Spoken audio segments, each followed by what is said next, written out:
हाय, मी नीलम. माझी भ्रमंती या पुस्तकातील आपण आधी कथा ऐकलेल्या आहेतच. मुरलीधर देसाई त्यांची आपण आता पुढील त्यांची भ्रमंती ऐकूया बरं का.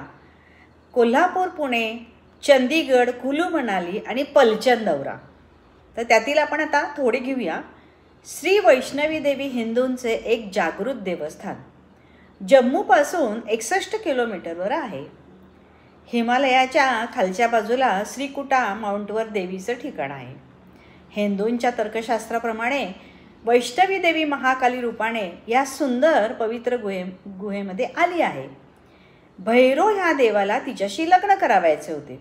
ह्या गुहेमध्ये 3 मूर्ती महाकाली, महालक्ष्मी आणि महासरस्वती आहेत. वैष्णव देवीचे भक्तगण कटरा मार्गे पावसात व बर्फात दरवर्षी चालत जातात. लहान मुलं किंवा म्हातारी माणसं डोलीनं किंवा खेचरावरून व घोड्यावरून जातात. बाकीच्या यात्रेच्या ठिकाणी चालत जातात. मंदिराच्या ठिकाणी फार गर्दी असते, त्यामुळे रांगेत उभे राहून दर्शनाला जावे लागते. हिंदूंची सर्वात मोठी यात्रा आहे जम्मू कटरा. 48 किलोमीटर अंतर आहे. येथे प्रवासी बस व गाड्या मिळतात आणि जम्मूपर्यंत रेल्वे आहे. आता लेह हे ठिकाण 10,000 फूट उंचावर आहे. कारगिल 25,170 फूट उंचावर आहे बरं का. आणि हे लडाखचं हेडक्वार्टर आहे. तर ह्याला 2 रस्ते आहेत. एक श्रीनगर लेह 433 किलोमीटर, तर मनाली लेह 473 किलोमीटर आहे.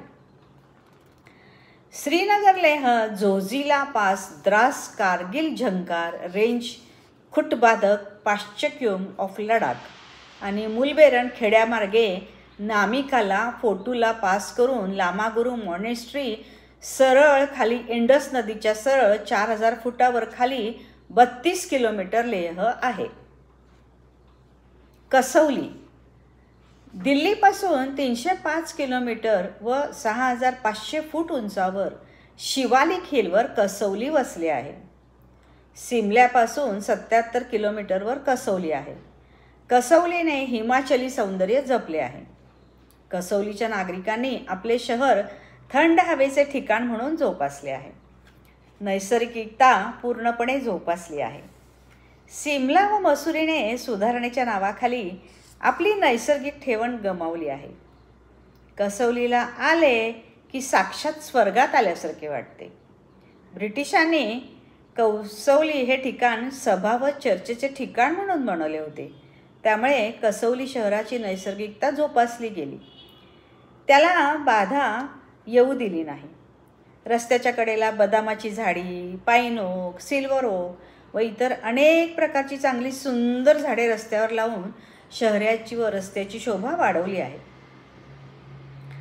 रस्ता सुरक्षित ठेवण्यास त्यामुळे हातभार लागला आणि झाडाच्या मुबलकतेमुळे अनेक प्रकारचे रंगीबेरंगी पक्षी, त्यांचे किलकिलाट आवाज ऐकायला मिळतात. वानरसेना मुबलक आहे. ढग, आच्छादित आकाश व बोचरी अंगाला थंडी यामुळे तर मन आल्हादित होते. कसौलीचे हवामान खूपच आल्हाददायक आहे. कसौलीच्या जवळ असणारे लॉरेन्स स्कूल ऑफ सनवार ही आदर्श शिक्षण संस्था आहे. इंद्रकुमार गुजराल, माजी पंतप्रधान भारत, सिनेट संजय दत्त असे त्यांचे नामांकित विद्यार्थी होत.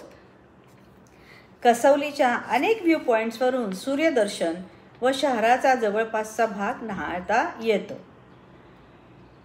वरच्या मॉल रोडवर सॅनेटोरियम व्ह्यू सभोवतालचा अनेक भाग बघण्यासारखा आहे. आणि मंकी पॉईंटवरून संबंध कौसोली व जवळचा भाग बघता येतो. ह्या पॉईंटवर जायला भारतीय वायुसेनेची परवानगी घ्यावी लागते, कारण त्याच टेकडीवर भारतीय वायुसेनेचे रडार चॅनेज व अँटेना बसवले आहे.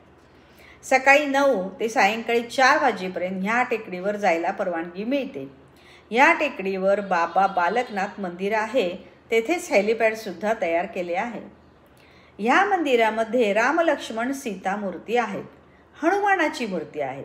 येथे एक आख्यायिकासुद्धा सांगितली आहे व लिहून ठेवली आहे. ह्या मंदिरामध्ये लोक आपल्याला संतान व्हावं म्हणून मागण्यासाठी किंवा आशीर्वादासाठी येतात. राम रावणाचे युद्ध सुरू असताना लक्ष्मण जखमी झाला. त्यावेळी त्याची जखम बरी करण्यासाठी जडीबुटी आणण्यासाठी वैद्यांनी सांगितले. हे काम रामाने हनुमानावर सोपवले. हनुमानाला हिमालयामध्ये जाऊन जडीबुटी औषध ओळखता आले नाही, म्हणून डोंगर उचलून घेऊन आला. हीच ती संजीवनी. हनुमान जात असता त्याचा पाय ह्या टेकडीला लागला, म्हणून पायाची एक मूर्ती बसवली आहे. त्यामुळे या टेकडीला मंकी पॉईंट नाव पडले आहे आणि हे जागृत देवस्थान आहे. ज्यावेळी आकाश स्वच्छ असेल तेव्हा ह्या टेकडीवरून सतलज नदी दिसते. तसेच येथे डौलदार रेंज बर्फाच्छादित दिसतो. ब्रिटिशांनी 50 वर्षापूर्वी येथील जंगलामध्ये चांगले पक्षी व चांगले प्राणी यांची पैदास करून येथे सोडले. येथे राहण्यासाठी वैकुंठ रिसॉर्ट, BSNL, विधान भवन, शासकीय office, mall road, police income tax कार्यालय, कसोलीमध्ये कसोली नगर नियम, कसोली रिसॉर्ट, HP टुरिझम अशी इतर अनेक ठिकाणे आहेत. कसोलीच्या शेजारी 19 किलोमीटरवर दागशाय फार सुंदर हिल्स आहेत. येथे फार क्वचित प्रवासी येतात. दागशाय हे कसोलीपेक्षा चांगले ठिकाण फिरण्यासाठी आहे. तर आपण आता पुढच्या भागामध्ये कसोलीबद्दल ऐकूया. धन्यवाद.